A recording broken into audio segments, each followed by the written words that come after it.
que administramos no solamente tomamos en cuenta las propias características del medicamento como tal, ¿verdad?, sino que también pueden haber otro montón de factores que nos pueden alterar la respuesta de los medicamentos. Entre ellos, por ejemplo, tenemos la genética, ¿verdad? Por sí mero, la genética me puede modificar a mí la respuesta de cómo el fármaco va a interactuar con cada persona. Entonces, en base a eso, pues, bueno, ahora, para hablar de genética no vamos a hablar el día de hoy nosotros, sino que nos vamos a enfocar en cosas más puntuales y que son más comunes, ¿verdad?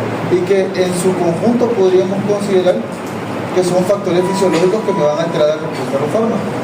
Dentro de esos factores fisiológicos, los que vamos a tomar en cuenta principalmente van a ser dos. Uno relacionado con la edad y otro relacionado con una característica fisiológica específica de la mujer, ¿verdad? Que es básicamente el embarazo y la lactancia. Durante esos periodos, básicamente, pues, cuando hablamos de la edad, hablamos básicamente de cómo la edad puede alterar la respuesta fisiológica de modificar la respuesta farmacocinética y farmacodinámica de los medicamentos. Cuando hablamos de la edad, uno, cuando alguien es muy joven o cuando alguien ya está muy mayor. Cuando está muy joven, debido a la inmadurez que se tiene en diferentes órganos. Por ejemplo, el riñón no funciona como debería de funcionar, el hígado no funciona como debería de funcionar en los niños, y por lo tanto la respuesta, por ejemplo, la excreción, la eliminación renal y el metabolismo hepático van a estar reducidos. Y por otro lado, tenemos respuestas a nivel del adulto mayor, en el cual, pues, por involución de algunas funciones en específico, también me pueden modificar la respuesta de los medicamentos. Y en el caso de la mujer embarazada, pues, lo particular de esto de la mujer embarazada es de que, si ustedes se recuerdan, como vieron en fisiología, existen cambios fisiológicos relacionados con el embarazo. Y estos cambios fisiológicos relacionados con el embarazo me pueden modificar desde la absorción de medicamentos, la distribución de los mismos, así como su metabolismo y eliminación, ¿verdad?, debido a todos estos cambios fisiológicos que se pueden producir. Y por otro lado, también tenemos cuáles van a ser aquellos efectos que los fármacos van a tener sobre el efecto meramente, ¿verdad? Entonces, esas son como las funciones más importantes que vamos a tocar el día de hoy. Bueno, quizás se usa el micrófono para ver más suave.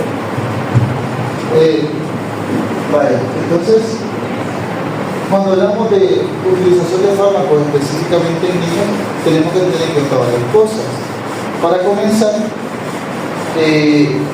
normalmente nosotros, desde diversos puntos de vista, podemos equivocarnos a la hora de poder tratar a un niño, pero desde ningún punto de vista, desde el punto de vista, por ejemplo, ni conductual, ni fisiológico, ni farmacológico, podemos considerar a un niño como una miniatura. Pero ¿qué pasa con los niños? Si ustedes se recuerdan de la clase de desarrollo de fármacos, cuando se realizan ensayos clínicos, los niños y las mujeres embarazadas generalmente no son sometidos a estudios clínicos, ¿verdad?, por las características especiales que tienen estos grupos. Entonces, se consideran como huérfanos terapéuticos a los grupos de niños, y a la hora de tratarlos con diferentes medicamentos podemos cometer diferentes errores. ¿Por qué? Porque hacemos extrapolaciones de los efectos esperados en el adulto y suponemos de que los efectos van a ser similares en los niños. Entonces, esto ha traído a consecuencia diferentes cosas. Por ejemplo, han habido desastres terapéuticos, por ejemplo, con el uso de sulfamidas en los niños, ¿verdad?, y las funciones metabólicas no están presentes para poder metabolizarlo, para la redundancia, y eso me ha generado, pues, por ejemplo, el desarrollo de diabetes de los niños, lesión del sistema nervioso central irreversible en algunos casos, ¿verdad? Otro ejemplo de un desastre terapéutico está, pues, con el uso del clorantropol, que debido a características metabólicas especiales que no están presentes en el neonato, si se administra el clorantropol, no se puede metabolizar, no se puede excretar, se acumula y puede generar aplasia medular, ¿verdad? Y pues posteriormente, pues, fenotipicamente se puede manifestar como el síndrome de Moriz. Entonces, desde el punto de vista de la edad, al niño lo podemos clasificar, pues, dependiendo de la edad, en diferentes grupos, ¿verdad? El primero, el prematuro, ¿verdad? Dentro de los mismos neonatos existen neonatos maternos y neonatos prematuros.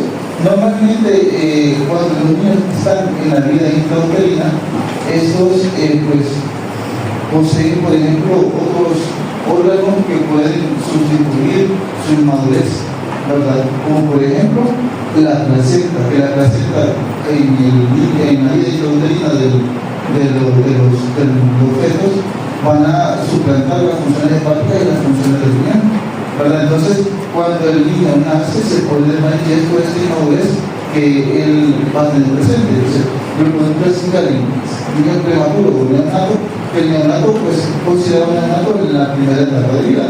Es ahí donde, sobre todo, se puede manifestar la inmadurez hepática, inmadurez renal e inmadurez de otros órganos, ¿verdad? El lactante, lo consideramos un lactante del niño desde que tiene un mes hasta un año de edad. El niño como tal desde un año hasta los 12 años y adolescente desde los 12 hasta los 18 años. Lo peculiar de esto es de que durante cada una de estas etapas el niño va a tener características farmacocinéticas y farmacodinámicas específicas. Por ejemplo, en el neonato, como les comenté, las funciones hepáticas y las funciones renales están reducidas, pero en el niño a partir de un año de edad, estas funciones pueden estar incluso aumentadas, ¿verdad? Entonces, por un lado, al inicio no podemos metabolizar un medicamento y al año de edad lo metabolizamos incluso hasta el cáncer. Cuando hablamos de factores farmacocinéticos específicos, podríamos comenzar a hablar de la edad. Cuando hablamos entre más inmaduro un niño, más van a estar alterados ciertas características. Por ejemplo, a nivel de la absorción percutánea, si ustedes se recuerdan en el seminario de fármacos de uso de dermatología, se hablaba de que la absorción percutánea dependía en primera instancia del grosor del estratocorneo, ¿verdad? Entonces, en el caso de los niños que son neonatos, el estratocorneo tiende a ser pues más delgado, y como es más delgado, la absorción del medicamento pues es mayor, ¿verdad? Entonces, en esta etapa, cuando los niños son neonatos, por ejemplo, incluso los fármacos que se utilizan por vía tópica tienen riesgo potencial de producir efectos tóxicos. Por lo tanto, se dice, ¿verdad?, de que durante las primeras 2 semanas de vida de los niños están contraindicados el uso de los medicamentos por vía tópica. Otro caso particular es a nivel de la absorción oral. Como el niño, pues, el neonato, ¿verdad?, específicamente, va a tener un pH gástrico elevado, o sea, el pH no va a ser tan ácido, va a ser muy reducido, y junto con ello también el vaciado gástrico va a ser más prolongado y va a alcanzar la normalidad del vaciado gástrico hasta los 6 meses, ¿verdad? Entonces, algunos fármacos, debido a sus características químicas, la absorción va a ser reducida durante esta etapa, ¿verdad? Sobre todo aquellos que van a necesitar un pH ácido para poder absorberse con mayor facilidad. Por otro lado, la absorción de fármacos por vía intramuscular también va a estar reducida. ¿Debido a qué? Pues en primera instancia a que la masa muscular no es tan grande en el caso del niño. Por ejemplo, si ustedes no se han fijado de cómo, en qué parte del cuerpo se recomienda, por ejemplo, colocar las vacunas en el recién nacido, que son por vía intramuscular. En el muslo. En el tercio medio. En el tercio medio. Del muslo, del muslo. Entonces, porque específicamente en el cual se puede decir que está la mayor cantidad de masa muscular que se tiene en ese momento. Y a nivel del glúteo, ¿verdad?, como en el adulto, el glúteo es la zona más común debido al desarrollo muscular. En los niños, generalmente, la masa muscular del glúteo no está tan desarrollada, y si se administran medicamentos por esa vía, pues no sería intramuscular. En muchos casos podría ser administración de fármacos de manera subcutánea, ¿verdad? Entonces, y además de ello, también lo doloroso que quiere ser la vía intramuscular no es la más recomendada para administrar a los niños.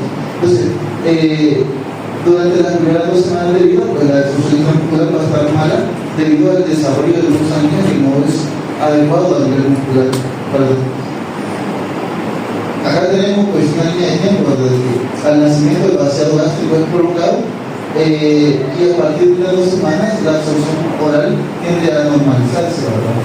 El pH gástrico se regula a la edad de los 3 meses y hasta los 6 meses se puede decir de que el vaciado gástrico pues, alcanza los valores del adulto normal. En cuanto al volumen de distribución, a medida que los niños son más pequeños van a tener una mayor proporción de agua y menor proporción de grasa en comparación con el adulto, ¿verdad? Entonces, aquellos fármacos que van a tener naturaleza hidrofílica van a tener un mayor volumen de distribución y aquellos fármacos que van a tener una naturaleza lipofílica van a tener un menor volumen de distribución, ¿verdad? Aparte de ello, también recordemos de que en las etapas tempranas de la vida la cantidad de proteínas inflamatorias van a ser menores. Por ejemplo, la albúmina va a estar reducida y también la alfa-1 glucoproteína va a ser 3 veces menor de lo normal. Entonces, ¿qué consecuencias trae eso consigo? Que aquellos fármacos que tienen una amplia unión a proteínas no se van a hacer porque no hay muchas proteínas, ¿verdad? Y por lo tanto, como consecuencia, van a tener una mayor cantidad de extracción libre de medicamento, ¿verdad? ¿Y qué es lo malo de eso? Pues, de que entre más fármaco hay disponible para que pues, pueda hacer su acción en diferentes ciclos, me puede tener aquí un mayor riesgo de presentar efectos adversos, ¿verdad? Entonces, en el neonato también hay otra característica particular, ¿verdad? De que entre más maduro el niño, el desarrollo de la barrera hematocefálica pues va a ser menor, ¿verdad? Entonces, como la barrera hematocefálica va a ser más fácil de atravesar, aquellos fármacos que tengan actividad en el sistema nervioso central van a tener un efecto más intenso, van a ser más potentes. En cuanto a la excreción renal, se dice que la función renal, la función renal va a estar relacionada más que todo con la edad postconcepcional, ¿verdad? Pero esta edad postconcepcional, ¿qué quiere decir? Pues que la excreción renal va a estar relacionada, se va a relacionar directamente con la edad que tenga el niño de nacido, ¿verdad? A partir de que nace. Pero en esa gráfica que nos pone el libro de Jesús Flores, hace una comparación entre un niño que nace prematuro, un niño que nace entre las 34 y las 36 semanas y un niño de término que nace a las 38 semanas o mayor. Y se puede observar de que el aclaramiento la seguridad de los medicamentos depende de su aclaramiento renal. Entonces, si podemos observar acá, por ejemplo, ponen en comparación el aclaramiento de la canancina, ¿verdad? Que depende directamente del aclaramiento renal. Entonces, hace una comparación de que entre los 1 a los 3 días de nacido, de edad concepcional, pone en comparación a 3 niños, uno prematuro, uno entre 34 y 37 semanas y uno mayor de 38. Y se puede observar que entre estos mismos días, como el niño prematuro va a tener un aclaramiento renal menos desarrollado en comparación con un niño término o un niño que ha nacido de las 38 semanas o mayor. Entonces, de esa manera podemos decir que en los niños términos se observa un importante aclaramiento de la seguridad en la primera semana de vida en comparación con aquellos niños que son prematuros. Y por lo tanto, pues la función glomerular se normaliza a partir de los 3 meses de vida en comparación con el adulto. Y la secreción tubular pues va a ser un poquito más, va a tardar un poquito más en poder desarrollarse de la manera adecuada.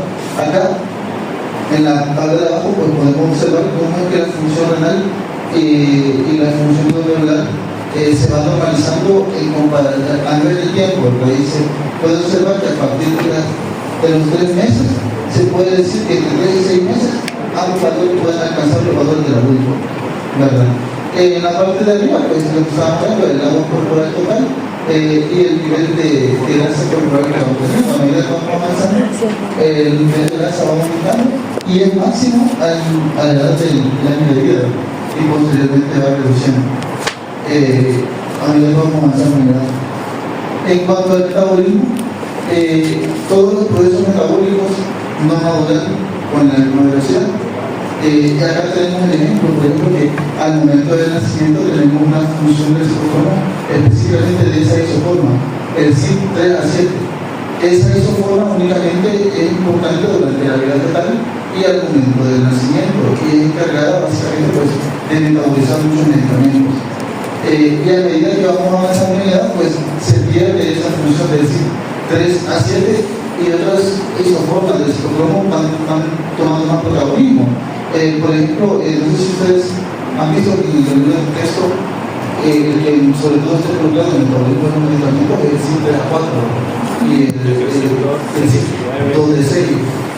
Son los más importantes a la hora de metabolizar los medicamentos, pero sobre todo el CYP3A4. Entonces, el CYP3A4 no está presente en el momento del nacimiento. Y algunas funciones de fase 1, de metabolismo de fase 1, sí van a estar presentes al momento del nacimiento. Y otras se van a ir desarrollando, sobre todo a medida que vayamos avanzando. Por ejemplo, la glucuronidación y la conjugación a partir de 2 meses hasta los 12 meses se dice de que van adquiriendo pues, sus funciones en específico.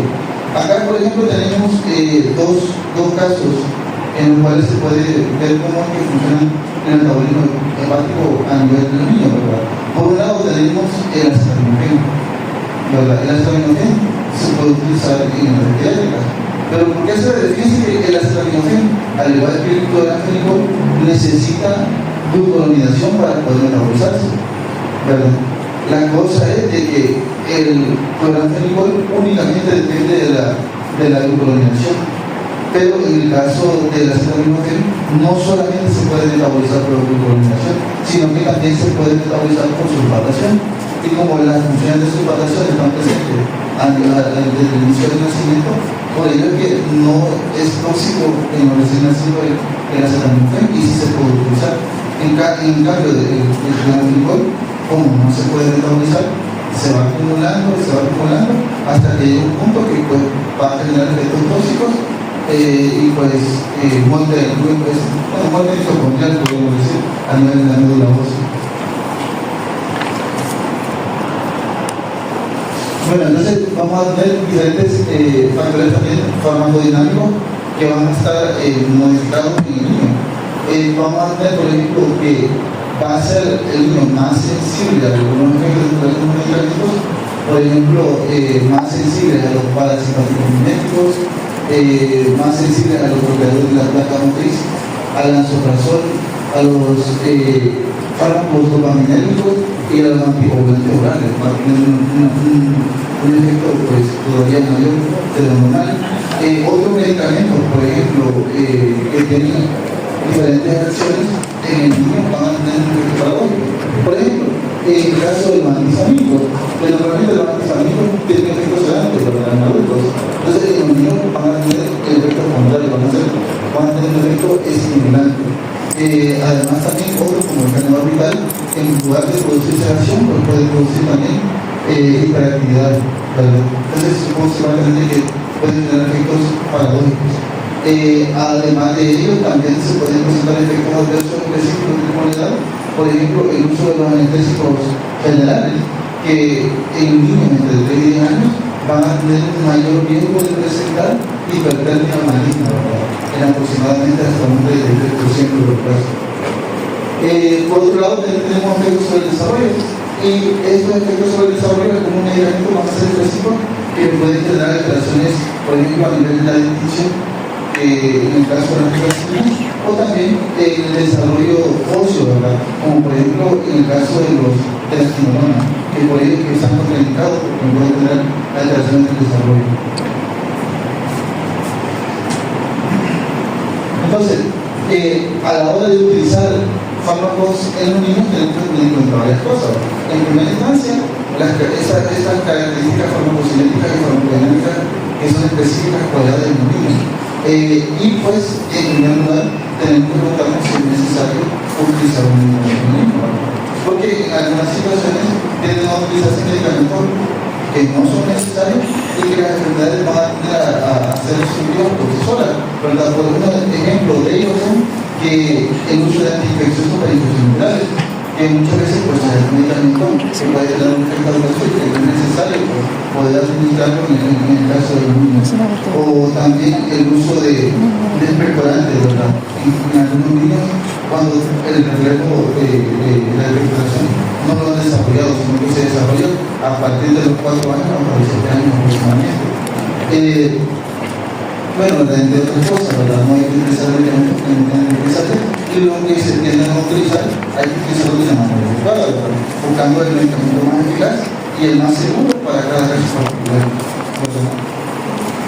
Entonces, se dice, ¿verdad?, que aproximadamente en los niños los medicamentos que se utilizan se administran mal, aproximadamente en un 50% de los casos. ¿Y a qué se debe esto? Pues, en muchos casos a veces de que no se le explica bien a la mamá que se va a administrar el medicamento. ¿Verdad? Entonces tenemos que ser prácticos, ¿verdad? Hay instrucciones de manera sencillas para que las madres puedan entender cómo se utilizan los medicamentos y en algunos casos utilizar presentaciones adecuadas, las pastillas pequeñas a partir de los 4 años, en niños de 5 años también, o si no, en presentaciones orales, ¿verdad? Como muchas veces ustedes pueden observar que están en conjuntos que se utilizan. Y siempre vamos a preferir la vía oral ante otra vía que podamos utilizar. La preferida siempre va a ser la vía oral. Ahora bien, con el método de dosificación para el niño, como les comentaba a ustedes, ¿verdad?, de que generalmente no se realizan estudios clínicos en niños. Hasta hace poco sí se han hecho recomendaciones de hacer estudios clínicos específicamente en niños, ¿verdad?, pero medicamentos que ya han sido probados que son solo en adultos. Entonces, en estos casos, ¿cómo es que se calcula la dosis del niño? Normalmente existen diferentes métodos que se pueden utilizar para calcular la dosis en específico. Y esos métodos se basan en el peso corporal, en la talla, en la superficie corporal o en la edad, ¿verdad? Hay 2 métodos que se utilizan con mayor frecuencia para calcular la dosis pediátrica. Uno de ellos es el método basado en el peso y el otro es el método basado en la superficie corporal. Entonces, para calcular el método basado en el peso, se utiliza generalmente esta fórmula, que la dosis del niño va a ser igual a la dosis del adulto por el peso del niño entre el peso del adulto. Normalmente, ustedes cuando vayan a ver la ficha técnica del medicamento, ahí vamos a observar ustedes de que normalmente ya está establecida la dosis de los medicamentos. Ya se han hecho estudios de que esa es una dosis de acuerdo al peso del paciente. Lo malo de eso es de que no se tome en cuenta, a la hora de calcular la dosis por el peso, no se tome en cuenta la proporción de los diversos tejidos presentes en el niño, ¿verdad? Un peso pesa tanto. Entonces, eso es lo malo. Entonces, por ejemplo, en el caso del acetaminofén, cuando ustedes vayan a encontrar acetaminofén y ven en la receta cuál es la dosis, se dice que la dosis del acetaminofén es de 10 a 15 miligramos por kilo cada 8 horas. Entonces, eso ya se determinó. Ya está el estudio que dice que esa es la dosis celular en el niño. Entonces, para ese método hay que utilizar una fórmula anteriormente de que ya se estableció cuál es la dosis del niño.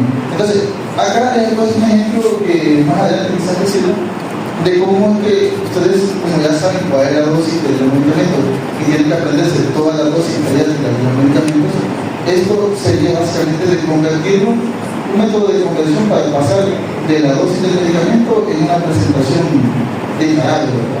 Aquel peso, por ejemplo, mira 14 kilos que se le va a dar acetaminofén y sabiendo que la dosis va de 10 a 15, ustedes van a hacer el cálculo teniendo la presentación del parámetro que conviene. Y normalmente de 250 kilogramos en 5 ml es la presentación normal. Entonces, ustedes van a hacer el cálculo por regla de 3, ¿verdad? Y pues al final vamos a hacer el cálculo a partir de la regla de 3 para poder determinar cuánto es los mililitros que ustedes van a dar al paciente. Pero eso es básicamente para calcular, para hacer un método de conversión, no para el método de conversión de los miligramos a los ml, ¿verdad? Pero de cómo se calculó la dosis, pues eso fue a través de la fórmula anterior, como que se establece eso, pero ya no tiene que calcular la dosis, sino que ya tiene determinada la dosis en la medicamento pediátrico. El otro método que se utiliza también es el método según la superficie corporal. Este método se cree que es más adecuado. ¿Por qué? Porque en la superficie corporal se hace como una extrapolación entre la cantidad de tejido presente en el adulto, por ejemplo, con la cantidad de tejido presente en el niño. Entonces, en base a la superficie corporal, se puede decir que podríamos considerar en cuenta la cantidad de tejido presente, ¿no? Directamente proporcional con el adulto. En el libro de texto ustedes van a observar de que hacen una aclaración, ¿verdad?, de cuál método es el más adecuado, y siempre varía dependiendo de las características del medicamento, ¿verdad?, del volumen de distribución del medicamento. Ahí les hacía de que la dosis inicial de los medicamentos depende sobre todo del volumen de distribución, ¿verdad?, y la dosis que se está la dosis de mantenimiento se calcula en base a la eliminación del medicamento, ¿verdad? Entonces, según la dosis de carga, por ejemplo, se ha visto de que en la dosis de carga aquellos fármacos que tienen un mayor volumen de distribución, el método que más conviene para hacer el cálculo es según la superficie corporal, y en aquellos que tienen un mayor volumen de distribución es según el peso. Entonces, algo así menciona el libro de texto, ¿verdad? Bueno, eso sería todo en cuanto a los niños. En cuanto a los adultos mayores, normalmente los adultos mayores son un grupo especialmente particular. ¿Por qué? Porque son el grupo de personas, en primer lugar, más medicamentos toman, que más enfermedades también tienen, ¿verdad? Entonces las interacciones farmacológicas van a ser más intensas en ellos, ¿verdad? Entonces, en este grupo de medicamentos, pues, en este grupo de pacientes vamos a observar que son las personas que más medicamentos toman y que por lo tanto también van a ser más susceptibles a presentar diferentes efectos adversos.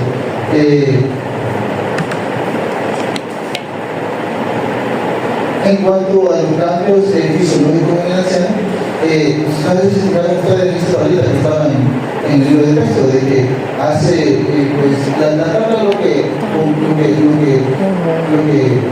indica es cómo es que las diferentes funciones fisiológicas que están normales en las personas van deteriorándose a partir de los 30 años.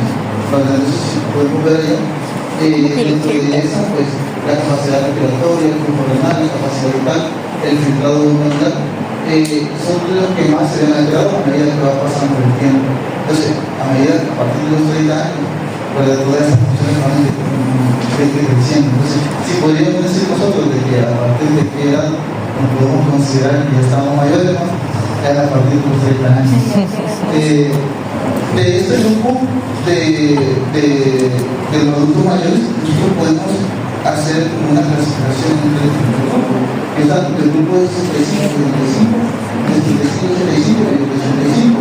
Y de estos, el grupo más estudiado va a ser el primero, ¿verdad? Y los otros dos grupos, pues a partir de 75 años, son los grupos de personas que son menos estudiadas.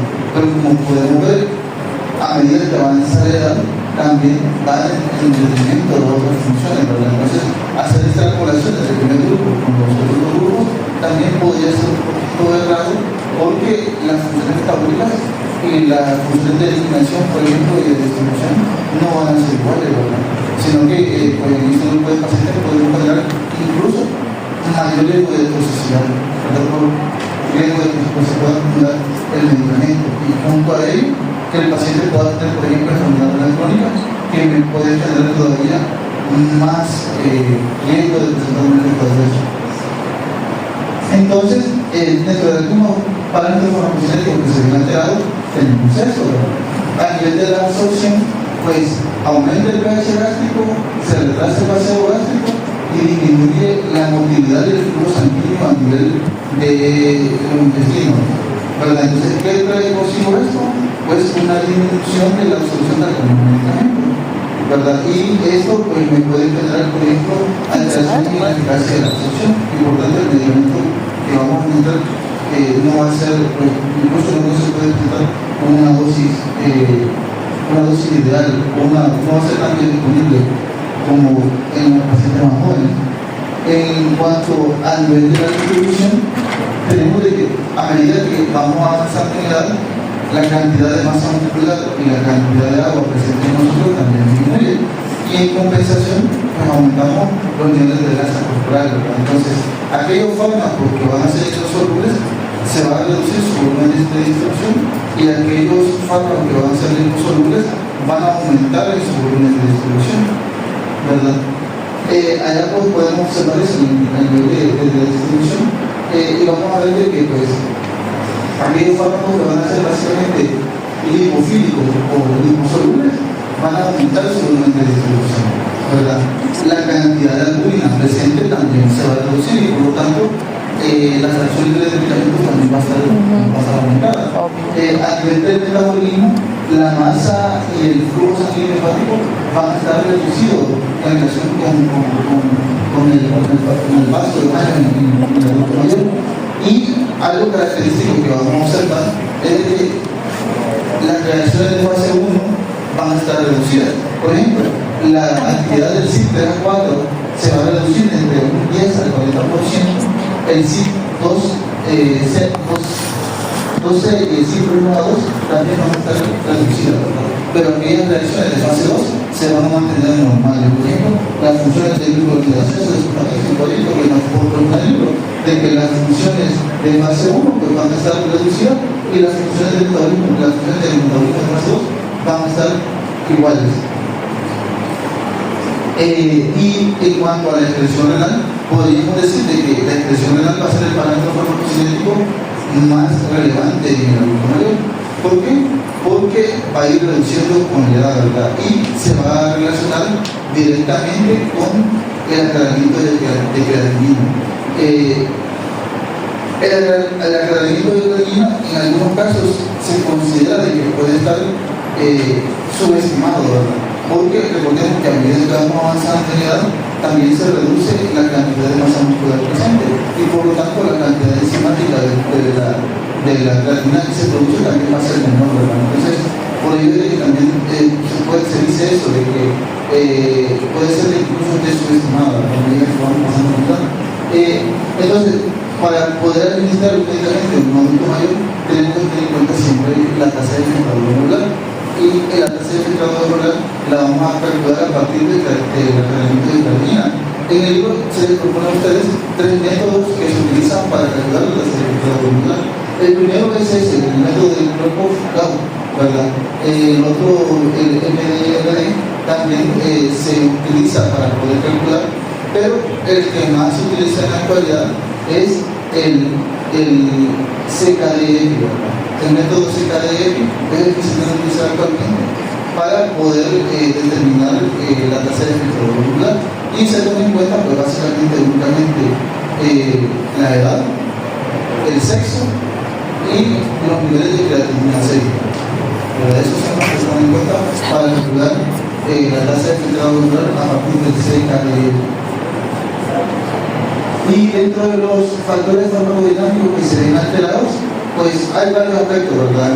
Que algunos medicamentos van a tener una mayor acción o un mayor efecto en los pacientes adultos mayores. Por ejemplo, como se reduce la corteza prefrontal y hay alteraciones a nivel de los núcleos subcorticales neurogenéticos, aquellos fármacos que tienen que ver con la sistema de inmunología van a tener un mayor efecto en ese grupo de pacientes.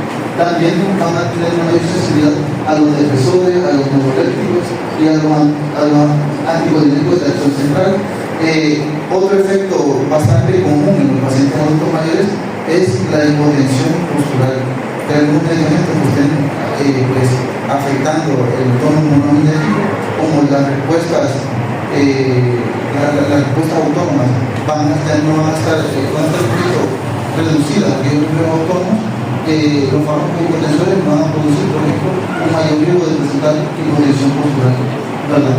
Junto a ello también, aquellos fármacos que son anticoagulantes van a tener un mayor efecto en este grupo de pacientes y le van a generar un mayor riesgo de sangrar. Entonces, para utilizar los medicamentos en el paciente adulto mayor tenemos que manipular varias cosas. En primer lugar, la elección del medicamento, ¿verdad? La elección del medicamento tenemos que hacerlo en base, por ejemplo, de cuáles van a ser aquellos medicamentos mejor tolerados, más cómodos de utilizar y que tengan menos riesgo, ¿verdad? O sea, que sean más eficaces y que sean más seguros en este grupo de pacientes. Hay que valorar siempre las posibles interacciones, ya sea farmacológicas o farmacológicas que puedan estar presentes. Por ejemplo, no utilizar fármacos dinámicos con fármacos ahorradores de potasio para evitar la necesidad de calcio. No se pueden utilizar tampoco hipoglucemiantes con decir, ¿verdad? Porque uno va a generar disminución de la glucosa y el otro la va a aumentar. Antiácidos con la ciclina tampoco se pueden utilizar porque se reduce básicamente la absorción del antibiótico. Y en cuanto a la benzodiazepinas con antihistamínicos, tampoco se pueden utilizar debido a su potenciación de los efectos sedantes. Entonces no se pueden utilizar. Normalmente para diseñar la pauta de administración tenemos que diseñar un esquema sencillo, idealmente evitar la polifarmacia. Pero en este grupo de pacientes pues, son los que más comúnmente consultan y los que más padecimientos se suelen tener. Ustedes más adelante cuando estén en la inicial van a observar que van a llegar pacientes adultos mayores a consultarle por una cosa.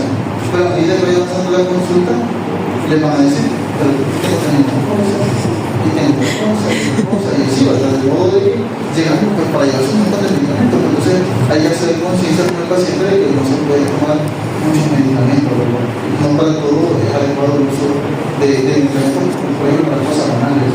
Por ejemplo, si tienen gripe, no le vamos a dar el antihistamínico, no, si no tiene clínicamente le podemos decir que usted no hace nada, eso le puede dar, por ejemplo, el caso de los pacientes.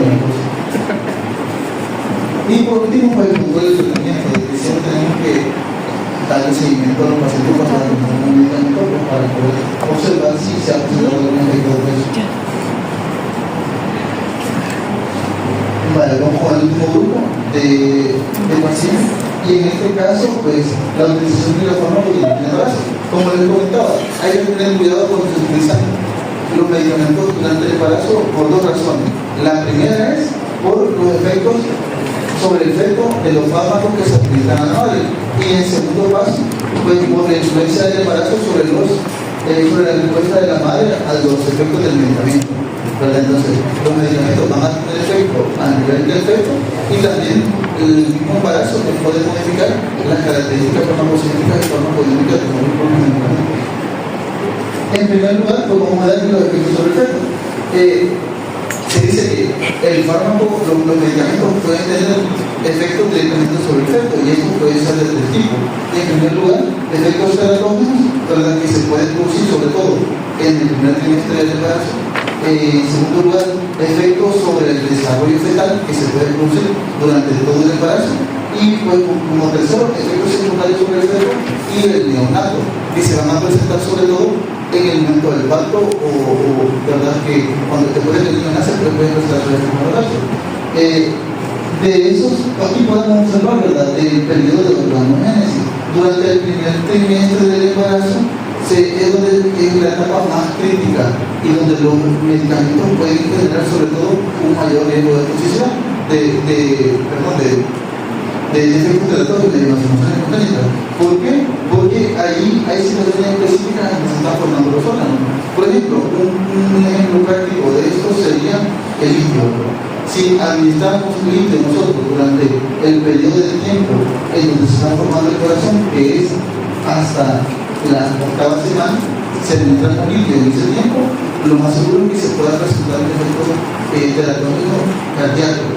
Pero si se administra después, ya no vamos a observar un efecto teratógeno, sino que siempre se puede observar un efecto, por ejemplo, sobre el desarrollo y ya no sobre la formación como tal.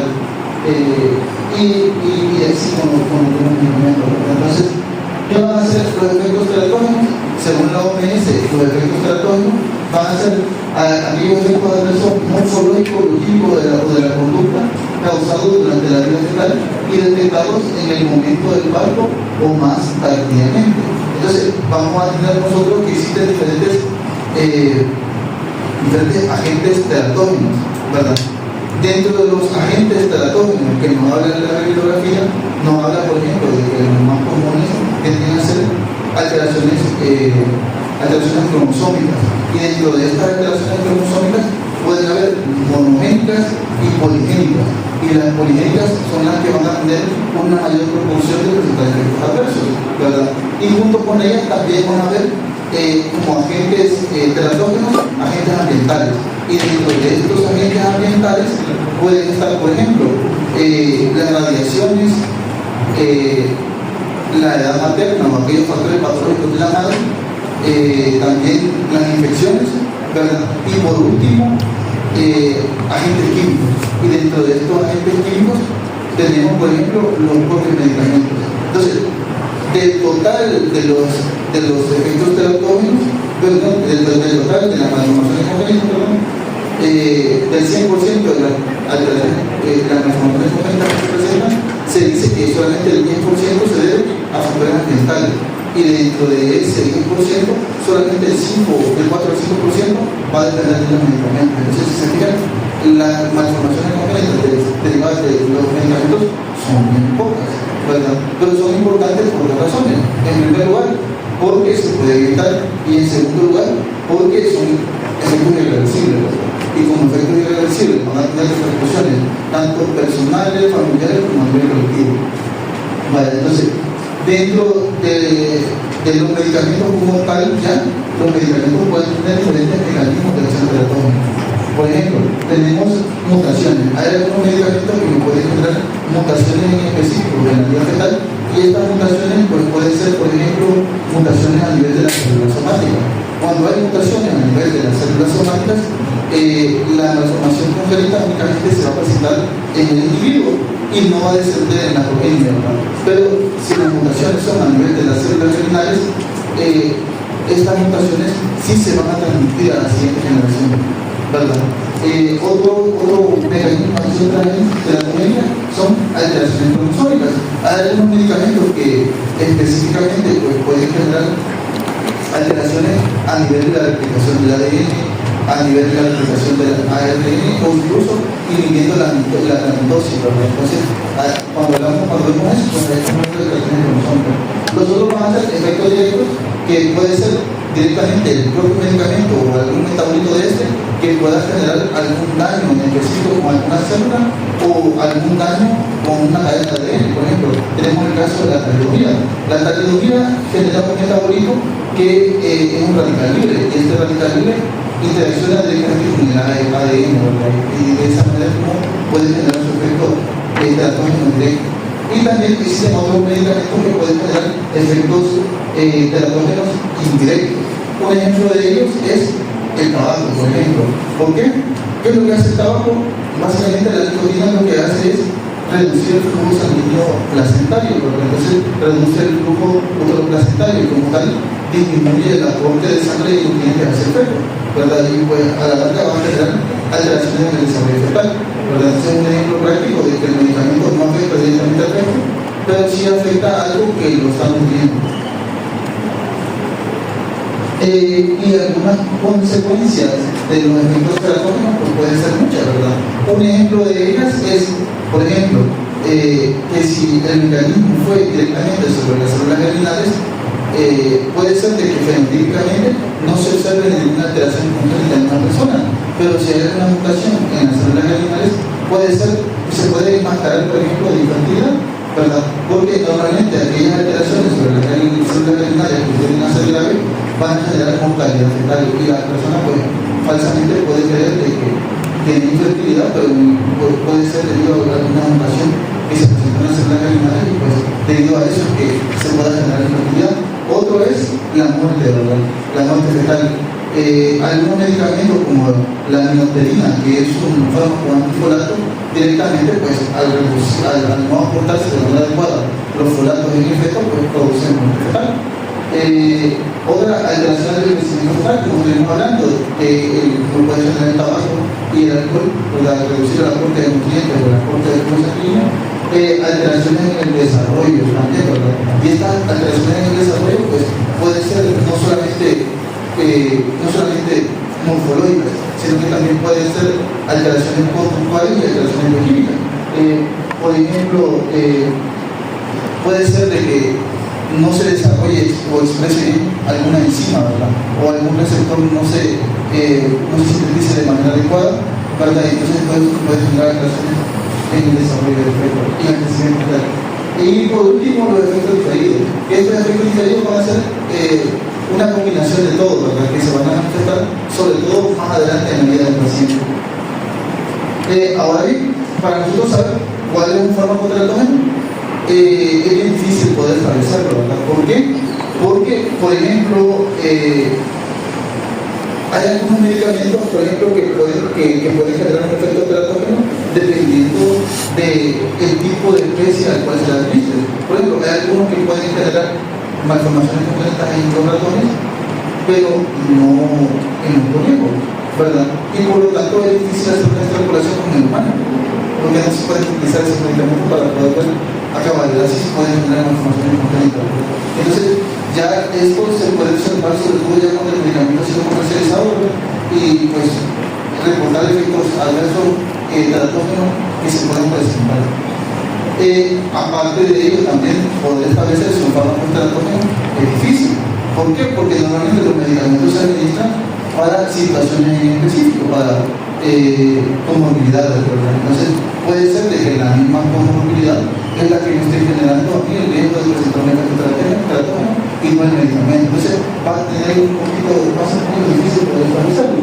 Pero se ha determinado que existen diferentes factores que influyen directamente en la acción teratógena. Uno de ellos es la naturaleza de la gente. Cuando hablamos de la naturaleza de la gente, pues hablamos de sus características químicas, ¿verdad?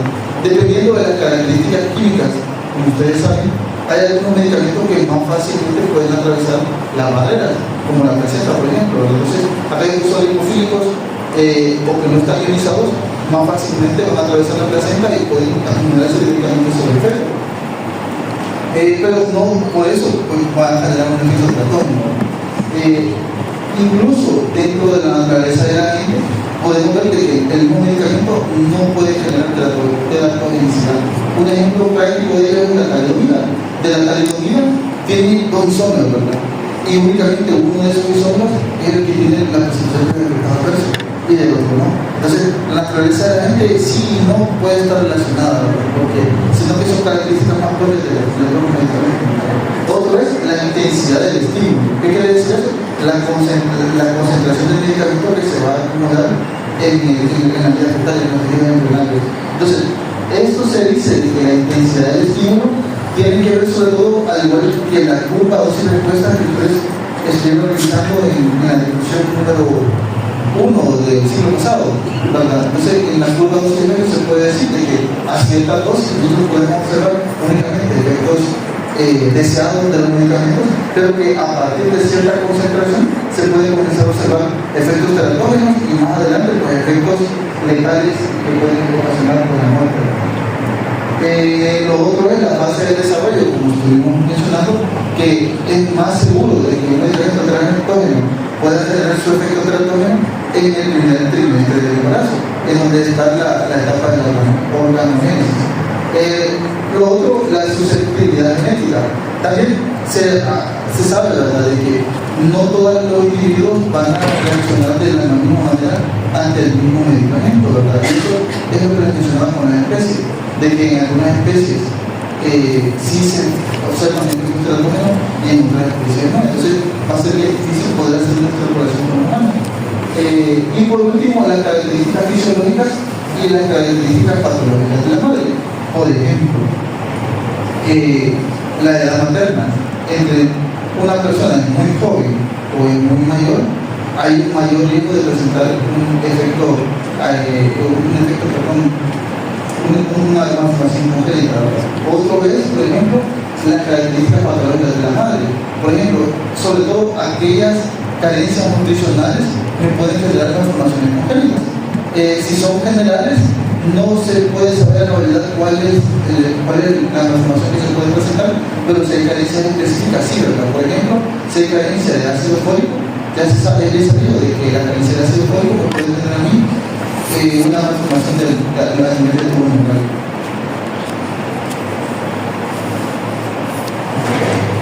Entonces, eso en cuanto a los efectos sobre el feto. Otros efectos sobre el feto que pueden tener un medicamento van a ser efectos secundarios y efectos terapéuticos también, ¿verdad? Dentro de los efectos secundarios que se pueden presentar, pues hay varios, ¿verdad? Por ejemplo, a nivel de la inferencia en el desarrollo, ¿verdad? A nivel de la maduración, a nivel del crecimiento, o sino también efectos al nivel del momento del parto, de que si a una paciente se le da, por ejemplo, un medicamento sedante, ese medicamento también se puede manifestar, ese efecto adverso también se puede manifestar en el recién nacido, ¿verdad? Que puede hacer consideración, ¿verdad?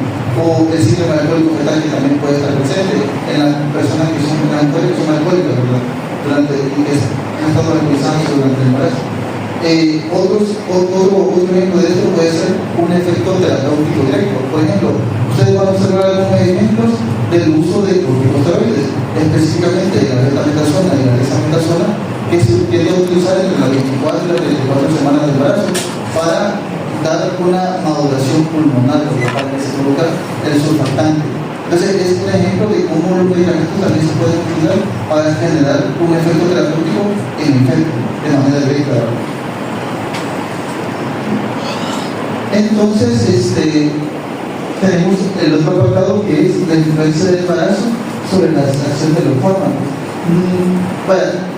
Existen diferentes parámetros que se ven modificados. Como ustedes saben, durante el embarazo aumenta, por ejemplo, el gasto cardíaco, ¿verdad? Y el volumen de sangre circulante total también tiende a aumentar. Entonces, esto me va a generar a mí, por ejemplo, cambios a nivel de la distribución de los medicamentos, cambios a nivel del metabolismo y cambios a nivel de la expresión. Esos van a ser los tres principales. A nivel de la absorción también se puede observar de que aumenta el pH, se reduce el gasto intestinal, pero clínicamente no son significativos estas alteraciones farmacocinéticas.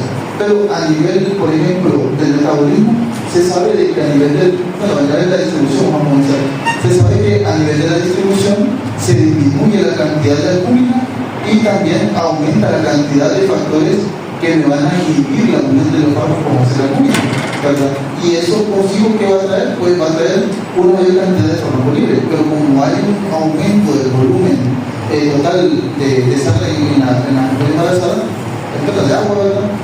Me va a generar un aumento del volumen de distribución, y como tal, los medicamentos pueden ser de que junto con el aumento, mayor aumento del volumen de distribución, mayor aumento de la capacidad metabólica y mayor aumento de la eliminación renal de los medicamentos, los fármacos pueden incluso alcanzar una concentración, no pueden alcanzar la concentración mínima eficaz y quedar, por ejemplo, que el medicamento no alcance la dosis terapéutica. Entonces, es algo que puede pasar en el caso de la mujer embarazada. A nivel del metabolismo, ¿verdad? Hay un aumento de la distribución hepática, por ejemplo, hay mayor actividad del CYP3A4 o del CYP3A6, y esto puede generar un aumento del metabolismo de ciertos medicamentos. Casi todos se metabolizan ahí, es bueno. Entonces, eso es lo más importante que podemos observar acá a nivel del metabolismo. A nivel de la excreción renal, se aumenta la tasa de filtrado glomerular aproximadamente en un 50% de los casos. Entonces, aquellos medicamentos que van a sufrir una eliminación renal más rápidamente se van a estar eliminando, ¿verdad? Y por lo tanto, el efecto del medicamento, la servida del medicamento va a tener a reducirse, ¿verdad? Entonces, recuerden esto, que se aumenta el volumen de distribución, se aumenta el metabolismo y se aumenta la distribución. Entonces, la dosis del medicamento se va a reducida en el caso de la mujer embarazada. Entonces, si nosotros administramos un medicamento en una mujer embarazada, durante el embarazo va a requerir en algunos casos aumento de la dosis, pero posteriormente, cuando la mujer ya dé a luz, aproximadamente en 2 semanas o algunos días, se tiende a normalizar los valores, pero entonces en esos casos tiene que reducirse la dosis hacia dosis normales. Ahora bien, para utilizar los fármacos durante el embarazo tenemos que tener en cuenta, por ejemplo, qué tan seguro un medicamento que se pueda administrar.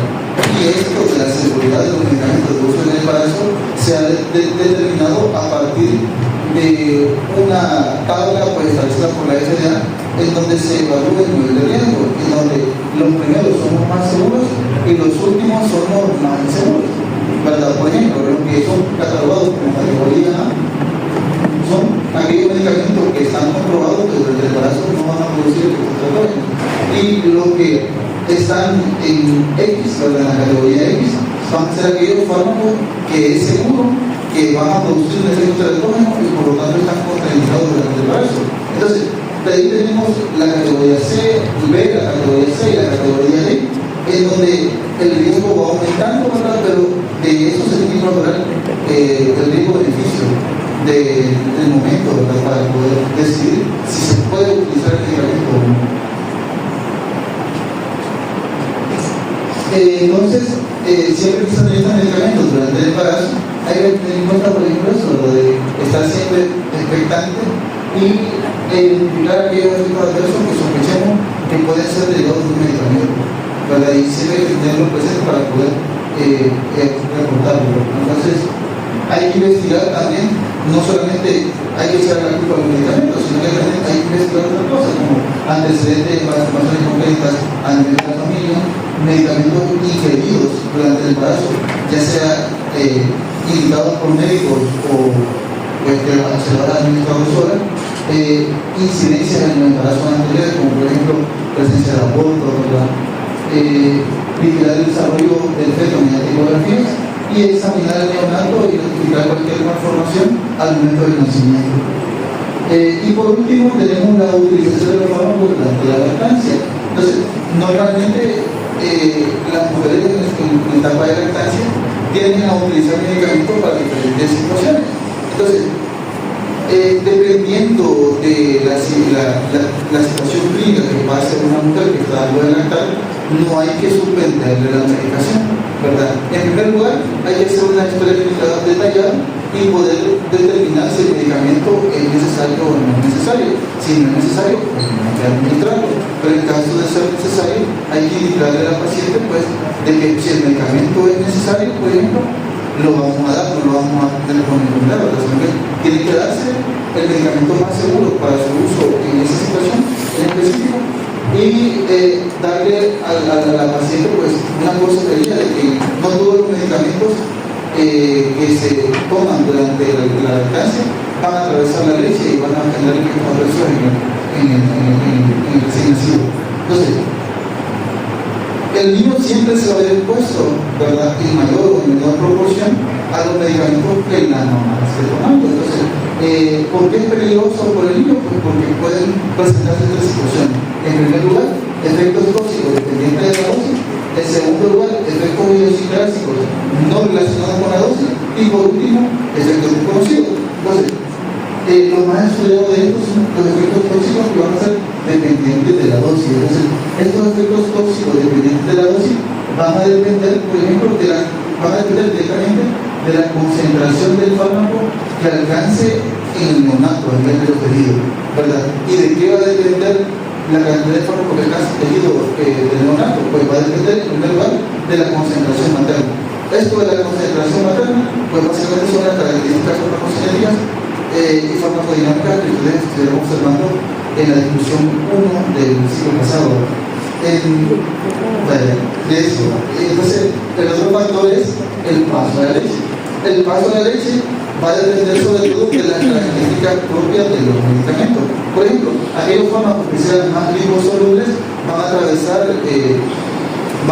hacia la leche con mayor facilidad.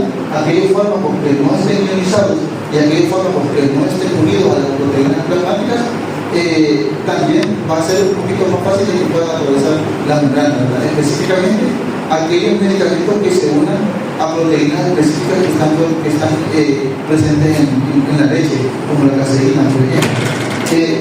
Recordemos también otra cosa, de que la leche, en comparación al plasma, va a ser un poquito más ácida, ¿verdad? Entonces aquellos fármacos que sean bases débiles van a preferir estar en la leche que en el plasma.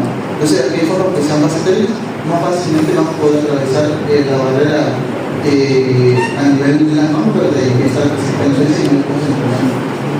Lo otro va a ser el acceso al lactante, pero esto depende en el acceso al lactante de la cantidad de leche que el paciente que el niño esté tomando, ¿verdad? Y como estrategia podemos decir al paciente, a la paciente, de que primero debe matar y después de matar se toma el medicamento, ¿verdad? Entonces eso puede reducir el acceso del medicamento hacia el cáncer.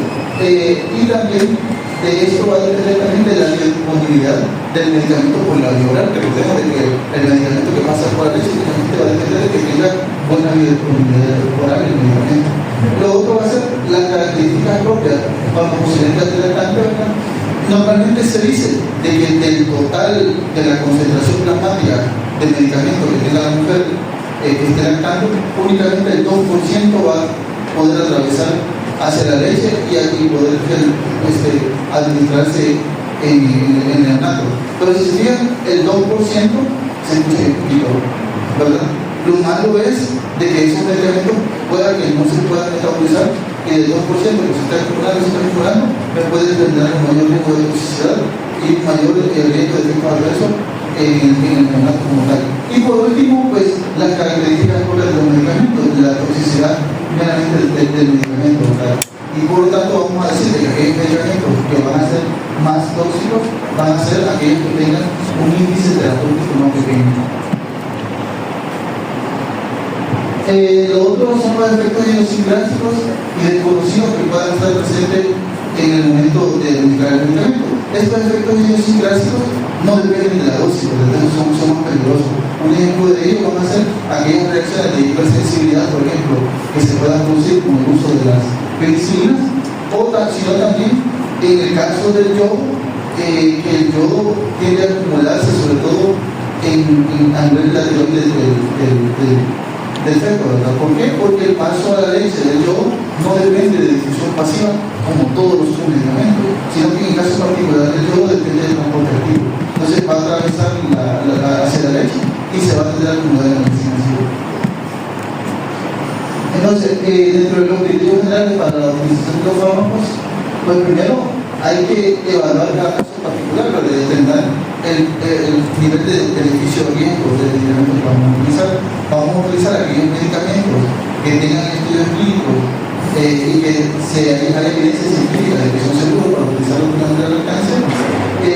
Y pues, aparte de ello, vamos a hacer conciencia de la mamá de que si dejamos un medicamento, tenemos que ser seguros que el medicamento no va a tener efectos en el recién nacido, ¿verdad? Y por lo tanto, vamos a decirle que sí se tome el medicamento porque es seguro, ¿verdad? Porque en algunos casos, la misma ansiedad de la madre, pues, por decir, después de quedar un descargo al niño, no podemos tomar el medicamento. Entonces, hay que hacer una orientación sobre eso. Y por último, pues evitar la automedicación, ¿verdad? De que no tiene que tomar cualquier cosa, de que evite el consumo de tabaco, de café y de alcohol, ¿verdad? Y eso sería todo por mi parte. ¿No sé si tienen alguna pregunta? No, Doc.